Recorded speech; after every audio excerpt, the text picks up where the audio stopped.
Hello, നിങ്ങൾക്കെല്ലാവർക്കും എൻ്റെ പുതിയൊരു വീഡിയോയിലേക്ക് ഒരുപാട് സ്നേഹത്തോടെ വീണ്ടും സ്വാഗതം. കർക്കിടക മാസമാണല്ലേ, നമ്മളെല്ലാവരും ആരോഗ്യം ഒക്കെ കുറേ കൂടി ശ്രദ്ധിക്കുന്ന ഒരു മാസം. അപ്പം നിങ്ങൾക്ക് ഈ മാസം മുഴുവൻ കുടിക്കാനായിട്ട്, അല്ലാന്നുണ്ടെന്നുണ്ടെങ്കിൽ ഇത് സ്ഥിരം ശീലമാക്കുന്നതിനും ഒരു കുഴപ്പമില്ല, നല്ലൊരു കർക്കിടക കാപ്പി. മല്ലിയാണ് ഇതിൻ്റെ പ്രധാന ഇൻഗ്രീഡിയൻറ്റ്. ഇതിനകത്ത് ചേരുന്ന ഓരോ ചേരുവയും ദഹനത്തെ ഒരുപാട് സഹായിക്കുന്നതും ഒരുപാട് ഔഷധ ഗുണമുള്ളതുമാണ് കേട്ടോ. ഔഷധഗുണമുള്ളതാണെന്ന് വിചാരിച്ചിട്ട് ഇതിന് ടേസ്റ്റ് കുറവുണ്ടെന്നൊന്നും വിചാരിക്കേണ്ട. കരിപ്പെട്ടിയൊക്കെ ഇട്ട് കുടിക്കാനായിട്ട് നല്ല അസാധ്യ രുചിയാണ് കേട്ടോ, നല്ല മണവും. ഇപ്പം ഞാൻ ആദ്യമായിട്ട് എടുത്തിരിക്കുന്നത് കഴുകി ഉണക്കി വെച്ചിരിക്കുന്ന മല്ലിയാണ്. മല്ലി എടുത്തിരിക്കുന്നത് 1.5 കപ്പും, കുരുമുളക് 2 ടേബിൾ സ്പൂണ്. ഇനി അടുത്തത് വേണ്ടത് ഉലുവയാണ്.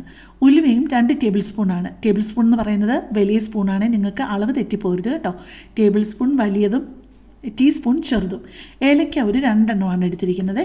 ഈ വീഡിയോ ഒരിച്ചിരി വലിയ വീഡിയോ ആയിരിക്കും, അതുകൊണ്ട് തന്നെ ഞാനിതിൻ്റെ ഷോർട്ട് വീഡിയോ അധികം താമസിക്കാതിരാമേ. ഇപ്പോൾ എടുത്തിരിക്കുന്നത് 2 ടേബിൾ സ്പൂൺ കാപ്പിപ്പൊടിയാണ്. കാപ്പിപ്പൊടി എന്ന് വെച്ചാൽ ബ്രൂ അല്ല, ഇൻസ്റ്റൻറ്റ് കാപ്പിപ്പൊടിയല്ല, സാധാരണ നമ്മുടെ കട്ടൻ കാപ്പി കുടിക്കാൻ എടുക്കുന്ന കാപ്പിപ്പൊടി ഇല്ലേ, അതാണ് എടുത്തിരിക്കുന്നത്. സാധാ കാപ്പിപ്പൊടി ഇല്ലയെന്നുണ്ടെന്നുണ്ടെങ്കിൽ നിങ്ങൾക്ക് അതിന് പകരം ബ്രൂവോ നെസ്കഫയോ അങ്ങനെ എന്തെങ്കിലും എടുത്താലും കുഴപ്പമില്ല കേട്ടോ. ഇനി 3 സാമാന്യം വലിപ്പമുള്ള കഷ്ണം ചുക്ക എടുത്തിരിക്കുന്നത്. ചുക്ക് നമുക്ക് ചെറുതായിട്ടൊന്ന് മുറിച്ച് വെക്കണം കേട്ടോ, അല്ല ഇങ്ങനെ മൂപ്പിച്ച് കഴിഞ്ഞ് കഴിഞ്ഞാൽ മൂക്കുകയല്ലോ. പക്ഷേ അത് മിക്സിയിലൊന്നും ഇട്ട് പൊടിക്കുകയും ചെയ്യില്ല, കത്തി കൊണ്ട് നന്നായിട്ടൊന്ന് ചീകി എടുത്താൽ മതി കേട്ടോ. ഇനി ഇപ്പോൾ എടുത്തിരിക്കുന്നത് ചെറിയ ജീരകമാണ്, പെരിഞ്ജീരകമല്ല കേട്ടോ, ക്യുമിൻ സീഡ്സ്. ഇനി എടുത്തു വെച്ചിരിക്കുന്ന ഓരോന്നോരോന്നായിട്ട് അതിൻ്റെ മൂപ്പനുസരിച്ച് നന്നായിട്ടൊന്ന് ചൂടാക്കി എടുക്കണേ. ഞാൻ ചുക്ക് നല്ല മൂർച്ചയുള്ളൊരു കത്തി കൊണ്ട് ഇങ്ങനെ ചെറുതായിട്ട് ഇങ്ങനെ തിന്നായിട്ട് സ്ലൈസ് ചെയ്തെടുത്തിരിക്കുക. നിങ്ങൾക്കത് ബുദ്ധിമുട്ടാണ്, കൈ മുറിയുമോ എന്നോ വല്ലതും തോന്നുകയാണെന്നുണ്ടെങ്കിൽ നന്നായിട്ടൊന്ന് ചതച്ചെടുത്താലും മതി കേട്ടോ. പണ്ട് തൊട്ട് നിങ്ങളൊരു ചൊല്ലി കേട്ടിട്ടുണ്ടായിരിക്കുമല്ലോ, ചുക്കില്ലാത്ത കഷായമില്ല എന്ന്. അപ്പം തന്നെ മനസ്സിലാക്കാമല്ലോ നമ്മുടെ ആരോഗ്യത്തിന് പല രീതിയിലും ചുക്ക് എന്തുമാത്രം ഇമ്പോർട്ടൻ്റ് ആണെന്ന്. നമ്മുടെ ശരീരത്തിന് നീര് കെട്ടിക്കിടക്കാതിരിക്കാനും ക്യാൻസർ വരാതിരിക്കാനും ശരീരത്തെ കൊഴുപ്പടിഞ്ഞുകൂടാതിരിക്കാനും ഒക്കെ ഇത് സഹായിക്കുമേ. ഇഞ്ചിയായിട്ട് കഴിക്കുമ്പോഴുള്ള ഗുണത്തിനെക്കാട്ടി കൂടുതൽ ഈ ഇഞ്ചി ഉണങ്ങി ചുക്കാകുമ്പോഴാണ് അതിനകത്തെ ഗുണങ്ങളൊക്കെ കുറെ കൂടെ കൂടുന്നത്. ഈ ചുക്കിൻ്റെ നിറമൊക്കെ ചെറുതായിട്ടൊന്ന് മാറും, പിന്നെ നല്ല മണവും വരുമേ. ഇതൊന്നും വലിയ ഫ്ലെയിമിലിട്ടല്ല ചെയ്യേണ്ടത് കേട്ടോ, ചെറിയ ഫ്ലെയിമിലും ഇടയ്ക്കിടയ്ക്ക് ചെറുതായിട്ടൊന്ന് മീഡിയം ഫ്ലെയിമിലും ആക്കിയാൽ കുഴപ്പമില്ല. നല്ല ക്ഷമയോട് ചെയ്യണേ. ഇതെല്ലാം കൂടെ ഞാൻ മൂപ്പിക്കാനെടുത്ത സമയം ഒരു 15-20 മിനിറ്റാണ്. മല്ലിയാണെന്നുണ്ടെങ്കിൽ നിങ്ങൾക്കറിയാലോ, ആൻറ്റി ഓക്സിഡൻ്റ് ആണ്, അയൺ കണ്ടൻറ്റ് ഒരുപാടുള്ളതാണ്. പറഞ്ഞ തീരാത്തത്ര ഗുണങ്ങളാണ് മല്ലിക്കുള്ളതല്ലേ. ദഹനക്കുറവിനും നെഞ്ചിരിച്ചിലിനും പനിക്കും അങ്ങനെ ഒരുപാട് ഗുണങ്ങളുള്ള ഒരു കാര്യമാണ് മല്ലി. ഈ ഓരോ ചേരുവകളും ഞാൻ ഒരു 2-3 മിനിറ്റ് വെച്ചിട്ടാണ് ചൂടാക്കി എടുക്കുന്നത് കേട്ടോ.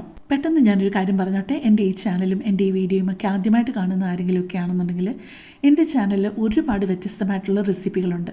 അപ്പോൾ നിങ്ങൾക്ക് അതൊക്കെ പ്രയോജനപ്പെടുമെന്ന് തോന്നുകയാണെന്നുണ്ടെങ്കിൽ എൻ്റെ ചാനലൊന്ന് സബ്സ്ക്രൈബ് ചെയ്യുകയും ലൈക്ക് ചെയ്യുകയും കമൻറ്റ് ചെയ്യുകയും നിങ്ങൾക്കിഷ്ടമുള്ള വീഡിയോസ് മറ്റുള്ളവർക്ക് വേണ്ടിയിട്ട് ഷെയർ ചെയ്ത് കൊടുക്കുകയും ചെയ്യണേ.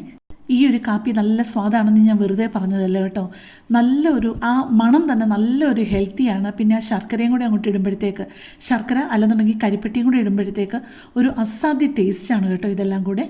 കാരണം ഈ ടേസ്റ്റിനെ പറ്റി എടുത്തു പറയാനായിട്ട് കാര്യം എന്താണെന്നറിയാമോ, ഞാൻ കുറേ വർഷങ്ങൾക്ക് മുമ്പ് ബഥനിയിൽ ഒരു നേച്ചുറോപ്പതി ട്രീറ്റ്മെൻറ്റിന് പോയി കഴിഞ്ഞപ്പോഴേക്കും അവിടെ എല്ലാ ദിവസവും രാവിലെ ഈ കാപ്പി തരുമായിരുന്നു. അപ്പോൾ എനിക്ക് മടിയായിരുന്നു അവരോട് ചോദിക്കാനായിട്ട്, കാരണം അതിൻ്റെ സെയിലും ഉണ്ട് അവിടെ. അപ്പോൾ അവിടുന്ന് ട്രീറ്റ്മെൻറ്റൊക്കെ കഴിഞ്ഞിട്ടും ഞാൻ ഇടയ്ക്കിടയ്ക്ക് ഈ കാപ്പിപ്പൊടി മേടിക്കാനായിട്ട് ഞാൻ അവിടെ പോകുമായിരുന്നു കേട്ടോ. പക്ഷേ ഈയിടെയാണ് എനിക്കിതിൻ്റെ കറക്റ്റ് റെസിപ്പി എനിക്ക് അവിടുന്ന് തന്നെ കിട്ടിയത്. മഴ സമയമൊക്കെ ആയതുകൊണ്ട് തന്നെ കർക്കിടകം എന്ന് പറയുന്നത് ഒരുപാട് അസുഖങ്ങളൊക്കെ കൂടുന്ന ഒരു മാസമാണ്. അപ്പോൾ നിങ്ങൾക്ക് കർക്കിടകക്കഞ്ഞി ഒന്നും ഉണ്ടാക്കി കുടിക്കാൻ പറ്റിയില്ലെങ്കിലും ഇതെങ്കിലും ഒരു ദിവസം ഒരു പ്രാവശ്യമെങ്കിലും ഒന്ന് ഉണ്ടാക്കി കുടിക്കണേ. ഇനിയിപ്പോൾ അതിനകത്തോട്ട് ചേർത്തിരിക്കുന്നത് കുരുമുളകും 2 ഏലക്കായുമാണ്. ഞാൻ അളവുകളെല്ലാം നേരത്തെ പറഞ്ഞല്ലോ. നിങ്ങൾക്ക് ആദ്യം തന്നെ അതെല്ലാം എടുത്തങ്ങ് റെഡിയാക്കി വെക്കാമെന്നുണ്ടെന്നുണ്ടെങ്കിൽ അടുത്തത് ഇട്ട് കൊടുക്കാനുള്ള സമയമാകുമ്പോഴത്തേക്കും നമ്മൾ ഓരോന്നും തപ്പിപ്പോകേണ്ട ആവശ്യമില്ലല്ലോ. ചിലപ്പം നമ്മളങ്ങനെ എടുക്കാൻ പോകുന്ന സമയത്തായിരിക്കും അതിന് തൊട്ട് മുമ്പ് ഇട്ടത് അങ്ങ് വല്ലാതെ മൂത്ത് പോകുന്നത്. ആ മൂത്ത് പോയി കഴിഞ്ഞ് കഴിഞ്ഞാൽ അതിൻ്റെ ടേസ്റ്റ് മുഴുവൻ മാറിപ്പോകും കേട്ടോ. ഇപ്പോൾ കുറേ വർഷങ്ങളായിട്ട് ഞാൻ രാവിലെ കുടിക്കുന്നത് ഈ ഒരു കാപ്പിയാണ്. ഇനിയിപ്പോൾ അതിലോട്ട് ചേർക്കുന്നത് ഉലുവയാണ്. ഓരോന്നിൻ്റെ മൂപ്പ് അനുസരിച്ചാണ് ചേർക്കുന്നത് കേട്ടോ. ആദ്യം മൂപ്പ് കൂടിയതൊക്കെ ഇട്ട് കുറച്ച് നേരം വേണ്ടതൊക്കെ ഇട്ടാണ് ആദ്യം നമ്മൾ മൂപ്പിച്ചെടുത്തത്. ഇനിയിപ്പോൾ ജീരകം കൂടെ ഉള്ളൂ. ജീരകത്തിന് നിങ്ങൾക്കറിയാലോ, ഒട്ടും വലിയ മൂപ്പില്ല, പെട്ടെന്ന് മൂത്ത് കിട്ടും. ബാക്കി എല്ലാത്തിൻ്റെയും ആ ഒരു ചൂട് കൊണ്ട് തന്നെ അങ്ങ് മൂത്ത് കിട്ടിക്കോളൂ. ഞാനിപ്പോൾ 1.5 കപ്പ് മല്ലിയല്ലേ എടുത്തത്. നിങ്ങൾ നേരെ ഇതിൻ്റെ ഇരട്ടി എടുക്കാമെന്നുണ്ടെങ്കിൽ 3 കപ്പ് മല്ലിക്കുള്ള കണക്കിന് എല്ലാം എടുക്കാമെന്നുണ്ടെങ്കിൽ ഒരു 2 പേർക്ക് ഈ കർക്കിടകം മുഴുവനും ഒരു നേരം കുടിക്കാനുള്ള കർക്കിടക കാപ്പി ഉണ്ടാക്കാമേ. ഇപ്പം ഇനിയിപ്പോൾ അവസാനമായിട്ട് ജീരകം കൂടി ഇടുകയാണ്. ഇനിയിപ്പോൾ അങ്ങ് ഓഫ് ചെയ്താലും കുഴപ്പമില്ല, പക്ഷെ എന്നാലും ഞാൻ വളരെ ചെറിയ ഫ്ലെയിമിൽ ഇടുവാണേ. അപ്പോൾ കുറച്ച് കഴിയുമ്പോഴേക്കും നമുക്ക് ചെറുതായിട്ട് ഈ ജീരകം പൊട്ടുന്ന ശബ്ദമൊക്കെ കേൾക്കാം കേട്ടോ. അത് കഴിയുമ്പോഴേക്കും അങ്ങ് നമ്മൾ ഓഫ് ചെയ്യണേ. ഓഫ് ചെയ്ത് കഴിഞ്ഞിട്ട് ഫാൻ ഇട്ടിട്ട് വേറെ ഒരു പാത്രത്തിലോട്ട് ഫ്രഷായിട്ട് വേറൊരു പാത്രത്തിലോട്ട് നിരത്തി അങ്ങ് ഇട്ടിട്ട് അത് മുഴുവനൊന്ന് തണുത്ത് കഴിഞ്ഞിട്ട് നമ്മളിത് നന്നായിട്ട് അങ്ങ് പൊടിച്ചെടുക്കണം. ഇത് നിങ്ങൾ മൂപ്പിച്ച് ഓരോന്നും എടുക്കുമ്പോഴത്തേക്കും എന്തുമാത്രം ശ്രദ്ധ ഇതിന് കൊടുക്കുന്നു അത്രയ്ക്കും സ്വാദായിരിക്കും ഈ കാപ്പിക്ക് കേട്ടോ. കാരണം കരിഞ്ഞൊക്കെ കഴിഞ്ഞ് കഴിഞ്ഞാൽ നിങ്ങൾക്കറിയാവുന്നതല്ലേ ഉള്ളൂ. ഇപ്പം എല്ലാം നന്നായിട്ട് തണുത്ത് ഒരുപോലെ വന്നിട്ടുണ്ട്. ഇനിയിപ്പോൾ നമ്മൾ മിക്സിയുടെ ജാറിലോട്ട് ഇട്ടിട്ട് നല്ലതായിട്ട് അങ്ങ് പൊടിച്ചെടുത്തുകൊണ്ട് വരണേ. എൻ്റെ മിക്സിയുടെ ജാറ് കുറച്ച് പഴയതായതുകൊണ്ട് അത്രയ്ക്ക് നന്നായിട്ട് അങ്ങ് പൊടിഞ്ഞിട്ടില്ല. എന്നാലും സാരമില്ല, കാരണം നമ്മൾ ഈ വെള്ളത്തിലിട്ട് നന്നായിട്ട് തിളപ്പിച്ചിട്ട് അതിൻ്റെ ഗുണം മുഴുവൻ ഊറ്റിയെടുക്കുന്നതല്ലേ. ഇപ്പം ഞാൻ ചേർക്കുന്നത് കാപ്പിപ്പൊടിയാണ്. ഞാൻ സാധാരണ കട്ടൻ കാപ്പിയുടെ പൊടിയാണ് ചേർക്കുന്നത്. അതുകൊണ്ടിട്ട് ഒരു 2 അടിയും കൊണ്ട് അടിച്ച് എല്ലാം കൂടെ ഒന്ന് യോജിക്കുന്ന രീതിയിൽ നമുക്ക് അടിച്ചെടുത്തുകൊണ്ട് ഇപ്പം വന്നിട്ടുണ്ട്. ഇപ്പോൾ കുറേ കൂടെ നന്നായിട്ടൊന്ന് പൊടിഞ്ഞിട്ടുണ്ട്.